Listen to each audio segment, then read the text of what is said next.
Hello and welcome to another Mastery Path Connections. I'm Debra Sofia Magdalene, and today I have my mate Roy Sheppard in conversation with me about designing your future. So if you'd like to design your future, listen carefully and make sure you've got a notepad and a pen so that you can take lots of notes, because Roy has some amazing information to share after being a BBC broadcaster for how many years? A very long time, and it was a very long time ago. It was in the days when I used to have hair. So I finished BBC about 25 years ago, I think. Yeah. And I've been a self-employed, freelance, conference facilitator and speaker ever since, and write books and stuff like that as well. So let's just go a little bit back in your history. And what did you do before the BBC? I had a really misspent youth. My very first job, I worked for an accountant for 2 years. It was awful. It was the worst possible job ever. Honestly, I cannot tell you. My highlight of the day was taking the money to the bank. It was really bad. And I used to earn 30 quid a week, and I used to get £22 a week take home. It was horrible. It really was. So you left there? Yeah, and I started running my own business at the age of 18, and it was a mobile disco.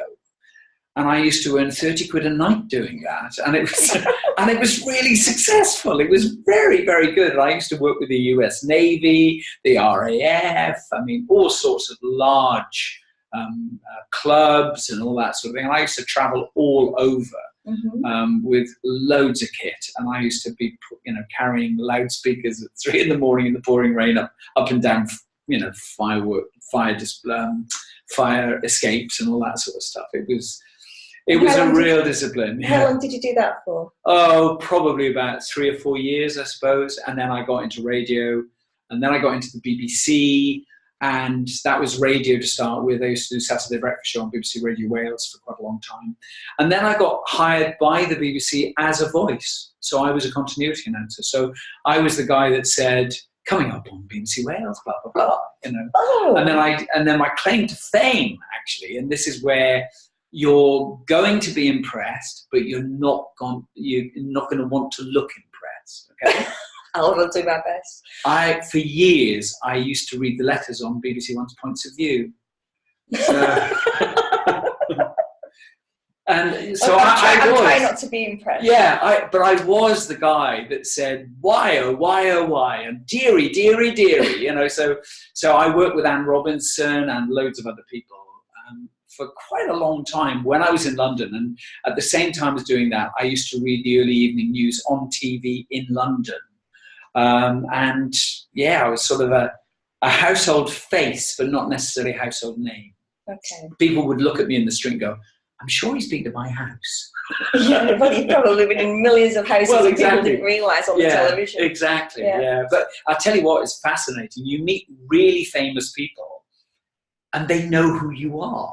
Mm-hmm. And that freaks you out because they've seen you on TV as well, even though I was just reading the news. But I did it for quite a number of years, and you do become part of the furniture, actually. And so that led to the conference work?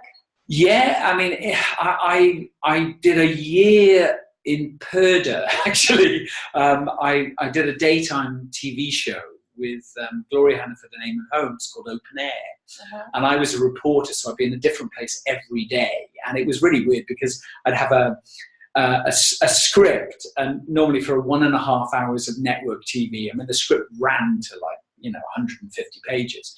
And it would get to, say, page 67, and it would say, Roy, ad-lib chat plus guest, 12 minutes. Now, 12 minutes of live telly on BBC One each day without a script really teaches you a lot of stuff. Yeah. And I built up a reputation for being able to think on my feet, being quick and all of that sort of thing. So when I was eventually asked to do conferences, I mean, I had the best possible grounding. Not only the credibility of the BBC, obviously, because in those days it really did mean a lot, but it also allowed you to be able to handle almost any live situation. And in the days when I was doing it, which is a long time ago, a lot of stuff did used to go wrong. And my boss at the time, he said to me, Roy, we pay you for when it goes wrong, not for when it goes right, which is a brilliantly simple, profound way of looking at what broadcasting is about, because anybody can do it when everything is going well. Can you read? Yeah, I can read. So, I really like that, and that can be applied to any job, because sometimes you're in a job and it's going really well, but the people who can handle the challenges are the ones that are really earning the money, aren't they? And the interesting thing is, we live in very challenging times, so nothing is predictable anymore. Yeah. So you have to be adaptive, you have to be resilient, and you have to be thinking beyond where everybody else is thinking. And it is a fantastic piece of advice that I got then, but it was for the broadcasting industry at the time. But as you say, it applies everywhere. Now, one of the interesting things, when we met originally, it was like maybe last year sometime. It was more than 2 years ago. Is it really? Yeah. How time flies. But we actually worked out that we were at the same Tony Robbins event in Birmingham. That's right. In fact, when he came over to the UK for the first time. I interviewed Tony Robbins for a magazine. Yeah. As a journalist, and I got invited then to go to that seminar. Fascinating. I did the fire walk and I did all of that sort of stuff. Yeah. And funnily enough, I actually said to the organisers, you need to be aware of something here, because Angus Deaton was in the audience doing a documentary, and I said, was he? They are going to stitch you up. He said, no. I said, I'm telling you, Angus Deaton is going to stitch you up. And when the documentary came out, they stitched up Tony Robbins. So it was not that he cares or minds anymore, but I could see what was happening. Because I worked in telly, how people are going to be, shooting stuff. So anyway, that's fine. Yeah, and this is one of the things about journalism, that they've got their own agenda. And Tell me about it. Yeah. So you've got to be very careful when you're working with the media. I always like, if I'm being interviewed, if I agree to do an article, I always want to see that before it's actually published, just so that I can check the facts. They have done with me. So, they have done with me. Yeah. It depends how you do it. You're not doing it. But nothing is off the record. Yeah. Ever. So, so you've got to be careful. I've got to be careful today then. You do, because I'm not editing this. This is going out as it is. But one of the things that I mentioned that for is because you've been in the personal development arena as well, and you've created so many products. I mean, this one, the Secrets of Successful Freelancing, was 1997. I looked at it just before we started. It was amazing. And do you remember these audio cassettes? I used to buy hundreds of these, and I used to listen to them when I was driving around in the car. I mean, it was hugely successful. In fact, this at the time was successful, and there's a little bit of background to this. I was a member of a trade association, and that trade association asked me to give a seminar for their other freelance members.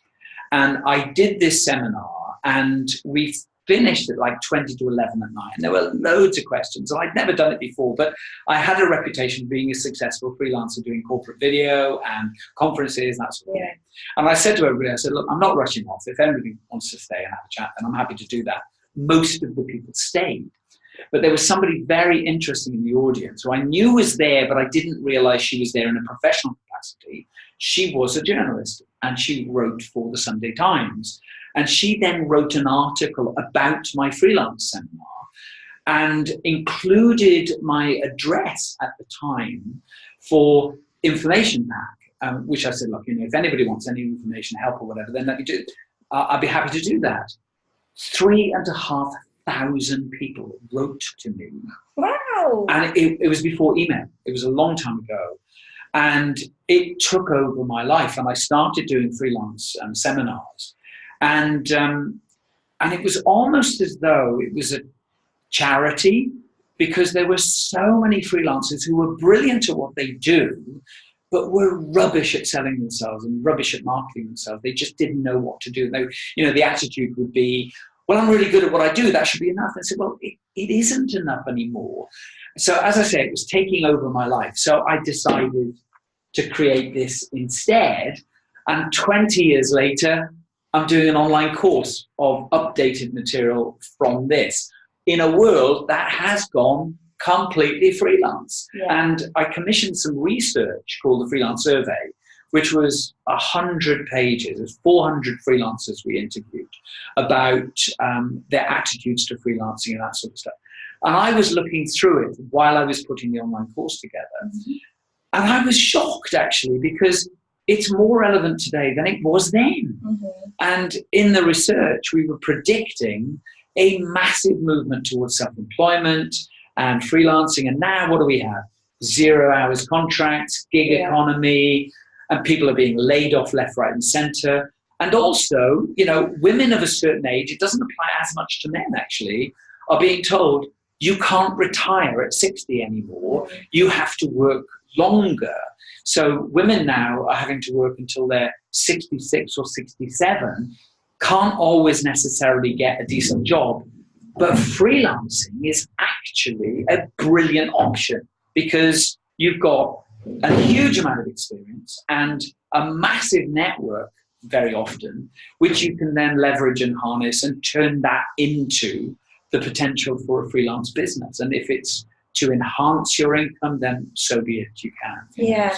So the Silver Tent, which I'm a member of, it's a community of wise, wonderful, wacky women at the age 50 plus. And a lot of us in the Silver Tent are self-employed, you know, freelance. And more people are sort of wanting to set up in business even, you know, at 60 plus. Yeah. So what advice? Well, not necessarily wanting to, but having to. Having to. Yeah. And I think the interesting thing is, if you've been in employment for years or decades, as many people are, there is a mindset of an employee. And I think when you become freelance, when you become self-employed, or when you become an entrepreneur running a business as opposed to being the business, because that's the difference.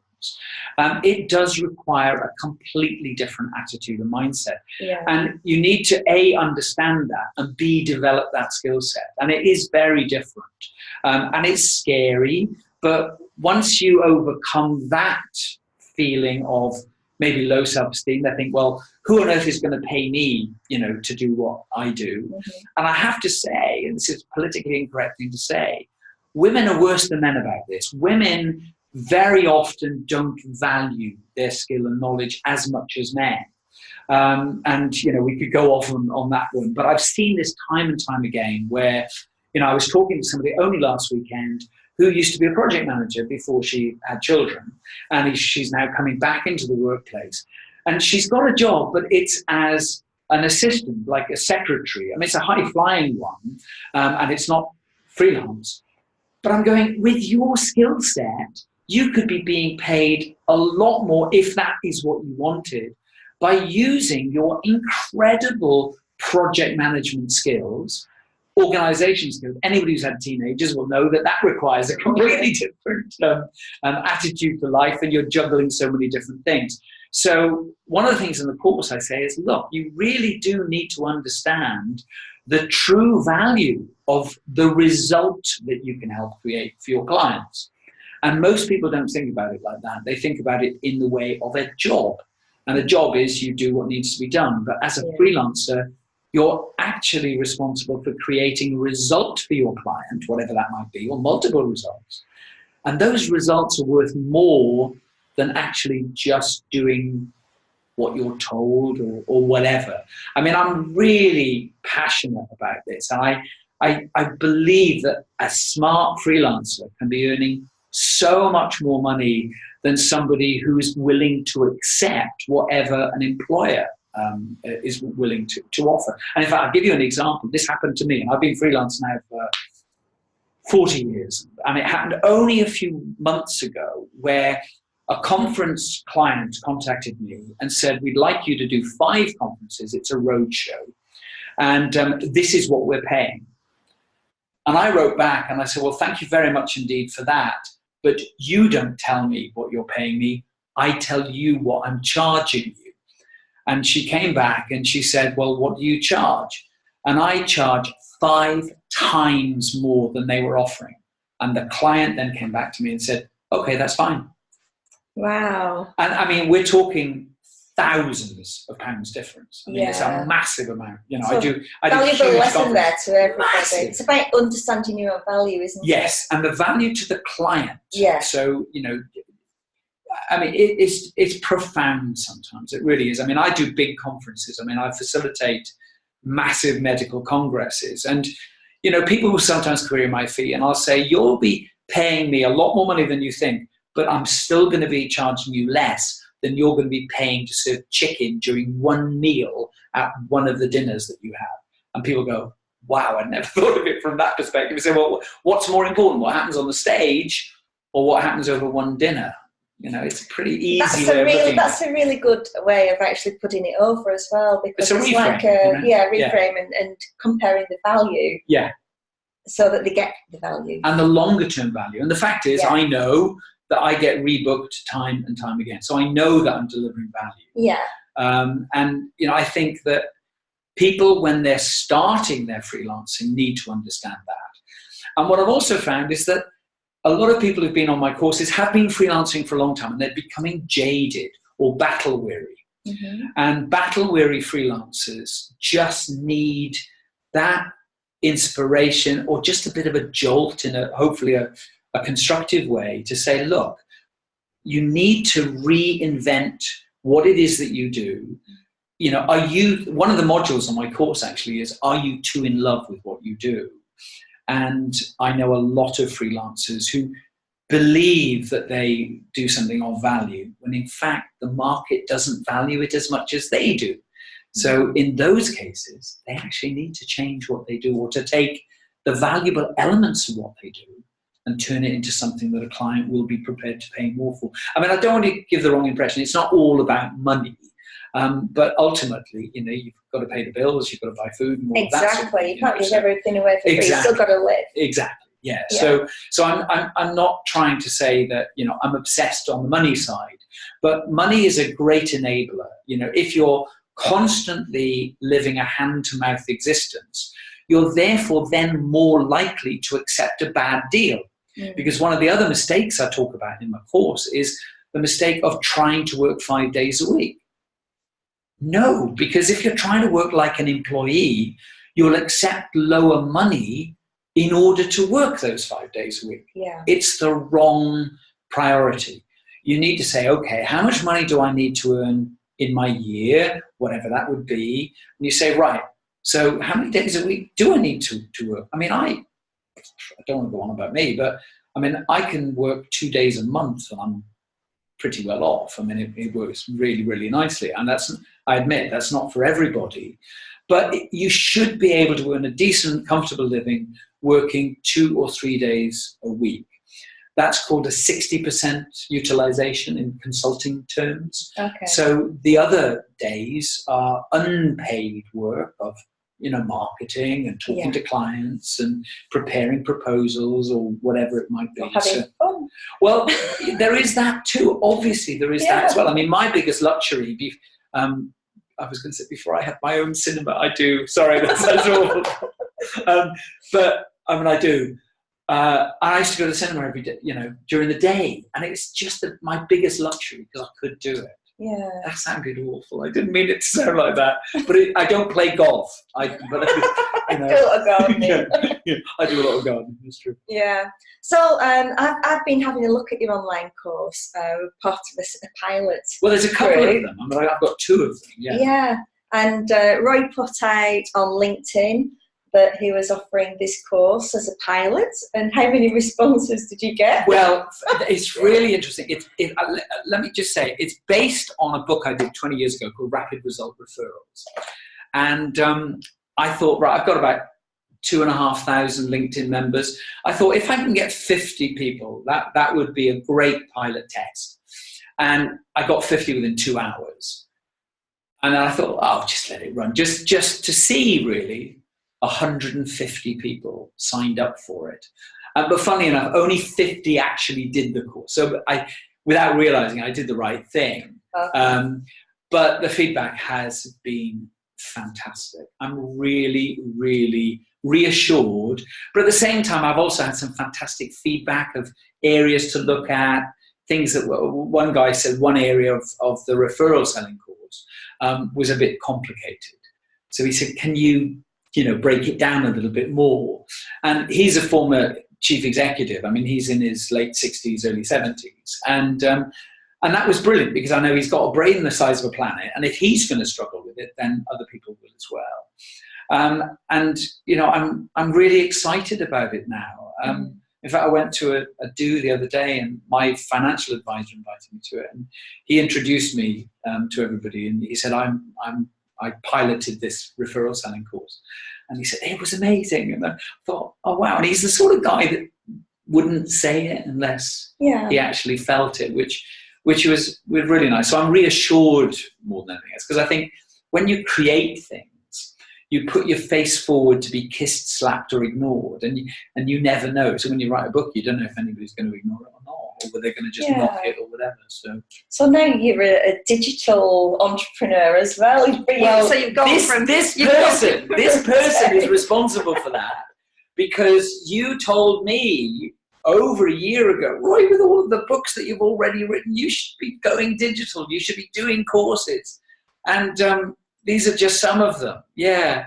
And there's another one as well here, which prolific writer over a long time. Yeah. So I decided to create 2 courses initially. One is to help freelancers. So that's much cheaper than the other one, which is much more of a corporate audience, if you like. So that would come out of training budget. But freelancers, I mean, at the moment, it's about $99 for the freelance one.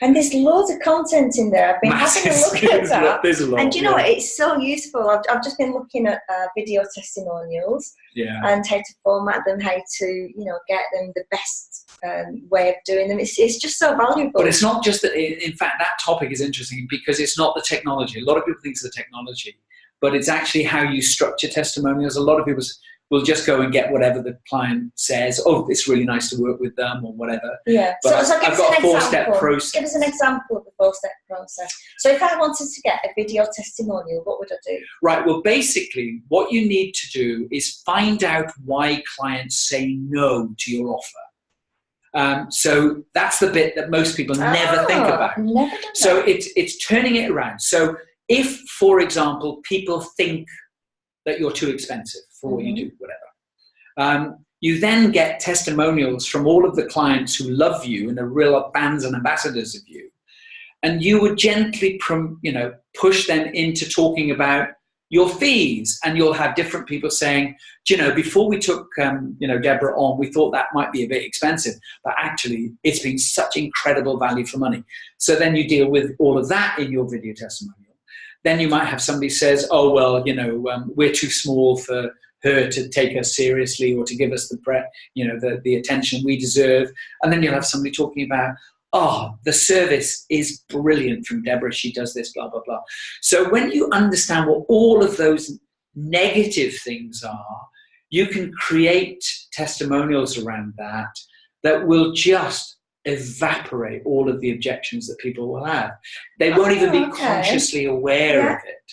So that's just one of the ways of doing it. I actually did this the other day. One of my businesses is house and pet sitting, and I started off doing it for free, but then I realised I was doing a really valuable professional service for people. And it's expensive. People who've got pets understand that putting them in kennels and stuff is really expensive. I know, I used to do it. So I started charging for that service, and my existing customers who had done free sits for were happy to pay me for the service.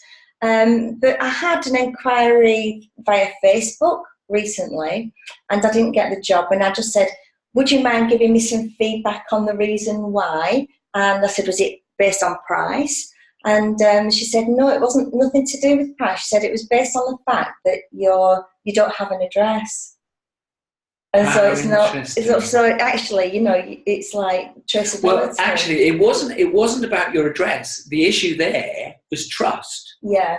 And that's a module on my course. Yeah. Because you are in the reassurance business. And so now that. You have to build up elements to reassure potential clients. and to turn the fact that you don't have a physical address into a positive rather than it being perceived as a negative. You say, well, and I'm thinking of this off the top of my head now, I'm just thinking you'd say that, unlike most people who are tied to a particular place, I have a degree of flexibility that most other people don't have. Yeah, and I do. Of course you do, I know. So, it's always about being aware of how somebody might perceive you in a negative way. Because ultimately, if you're working, freelancer to business, I do a lot of business work, you're also in a position where you need to make your client look good to their bosses. So bringing in somebody they don't know for the first time is dangerous in some ways. So you need to be aware of that. So to have a whole bunch of testimonials to reassure that client to go to their boss and say, no, this person is right. Because very often in those scenarios, they're bringing in a freelancer who's new because their existing regular one isn't available for whatever reason. Yeah. And of course, that's your sweet spot as a freelancer, to get the opportunity so that they don't ever want to go back to the previous person. Yes. It's a cruel world. Yeah, I think with my Hugs House and Pet Sitting service, what I do is I have people who, you've got to put yourself in their shoes, don't you? And it's like, what are the fears that those people have? And, fear of having somebody they don't know coming into the house when they've got everything there. Yeah. And so they have to trust that person. So I have a video call with them. And if I'm passing, I'll call in and have a cup of tea with them and meet the animals. But to have people talking about how trustworthy you are, that will go a long way as well. Yeah. Because, the referrals actually that I've got do make a big difference, and that's why people contact me. So I can understand why a book on referrals and a course on referrals can be so valuable, because it's knowing really how to maximise these things. Well, the way I look at it is that there is so much competition out there now, and that applies to whether you're a one-man band or whether you're a corporation. To turn a stranger into a customer requires an enormous amount of effort and in many ways a lot of money, whether it's through marketing or advertising or whatever. Whereas referrals are actually free. Yeah. But most people are not at all comfortable asking someone for a referral. And they don't know what to say, they don't know how to position it. So the course takes you through every stage of the process to help you feel okay about it yourself, and to do it in a classy, sophisticated way. Yeah. And it's not that difficult. I know most of my business, almost all of my business is repeat and recommendation business, because I've designed my business around that. I don't do what most people do, and that is just wait to see if they come in. If it's the best way of getting business, don't leave that to chance. You need a process which is going to generate, the relationships you have to leverage into future ongoing sustainable business. Yeah, and it's designing your business so that you're building in the feedback, so that it's like part of the whole process. Yeah, well, it's a business. It is part of a process, and a successful business will always have processes for everything, but they don't have a process for the very thing that fills their order book. So that's where I came from 20 years ago when I wrote that book, and I've massively updated it. The world has moved on from a technology perspective, but the principles of trust, reputation, doing a great job, being good value for money, delivering more than you're paid for, all of those things have remained constant. And I think that with the increased competition in the marketplace now, because more and more people are going freelance, so if you're doing the freelance course, you need to know how to do that stuff. But if you're in a corporate environment, competition has changed massively. And I see it interestingly that people spend a fortune on digital advertising, digital marketing, and there is a place for it. All methods to find customers are valid, because but a lot of people don't understand the digital side, and they think the personal side, especially younger people in business, they don't get the importance of the personal connection. Because once you've got the personal connection, doing the business is really the easy part. Yeah. And I think when we're talking about like referrals and testimonials, I like to give them to people as a thank you for good service. Oh. And, so many people don't think about doing that. So like, for example, I bought some beautiful raw chocolate at a vegan fair and had this lovely connection with the people that were operating the stall. So I went straight to Facebook, found the page and did a little recommendation for them. Because it's things like that that can make a difference to that business, and it's just my way of giving back to them. You haven't done the course yet, but the first rule of referrals is give more. And that it's precisely for that reason. It also demonstrates that you're a decent human being. Oh. But it also gets you to think more about referrals. I mean, I had somebody the other day ask me whether I'd write a testimonial for them on LinkedIn. Thank you for that. Yeah, there you go. Did it for me. But funnily enough, I forgot it was you. But I do that quite a lot. And there's an old friend of mine years and years ago called Annie Ashdown. She's written a book on self-confidence, and it's called The Confidence Factor. And because I knew her such a long time ago, when I heard about it, I thought, oh, I've got to have a look at this. Yeah. It's fantastic. It's a really, really good book. And she said to me, would you do an endorsement on Amazon? I don't like going on Amazon. But yeah, I did a 5-star review because it's the most fantastically multifaceted approach to confidence. And I just thought, wow, I was shocked and surprised at how good it was. And I don't mean that in a patronizing way, but it's got the worst cover in book publishing in the world, which I say on the Amazon review, actually. Yeah. So yeah, give. Is there a time when you wouldn't ask for referrals or for testimonials? Yeah, too early. And a lot of people go straight into referral gathering before they've demonstrated trust. Mm-hmm. The person has to trust you implicitly. But again, one of the things on the course is you say that my business is based on referral. There will come a time when I will ask you for a referral. So you're planting a seed for a future referral. But I don't expect you to even consider doing that until you've seen what I can do for you through my business, through whatever it is that I do. So you're prefacing, a future conversation. Because when you come to have that conversation, you then say, do you remember when we first started working together? Yeah. I said that, one day I'd like you to recommend me or write a testimonial or whatever. Well, is there anything that I haven't done that would make you feel uncomfortable, to write a testimonial? So it's a nice way of integrating the whole thing. Yeah, that's a good point. One of the things that I've started doing recently is after I've done like a healing or an aroma touch technique, and I get some really positive feedback, and I thought I need to really capture this in some way. So when people are giving me that feedback verbally, I just say to them, would you be prepared to just jot down your experience of it? Perfect time to do it. To take a photograph of them against like an outdoor background, and then to go into Canva and then put the words that they've written alongside the photograph, and then to create a photo album on the Facebook page. Perfect. And get permission to I always publish do. it. Yeah, I always get permission. So that's all about respect. Yeah. People don't want to feel they're being used. Yeah. But the interesting thing is, the more people see other testimonials and other reassurance, that the happier they will be to do it, because they say, oh, it's not just me that thinks they're great. Yes. Everybody else does as well. Yeah. Yeah, well, Roy, thank you for sharing with us today. A lot of information there. I hope I haven't prattled on too much. We'll let the listeners be the judge of that.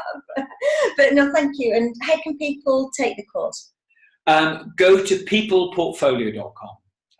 peopleportfolio.com, peopleportfolio.com, and then you can choose which courses. Fabulous. So thank you for your time and for sharing your wisdom with us, and thank you to you all for listening, and bye for now.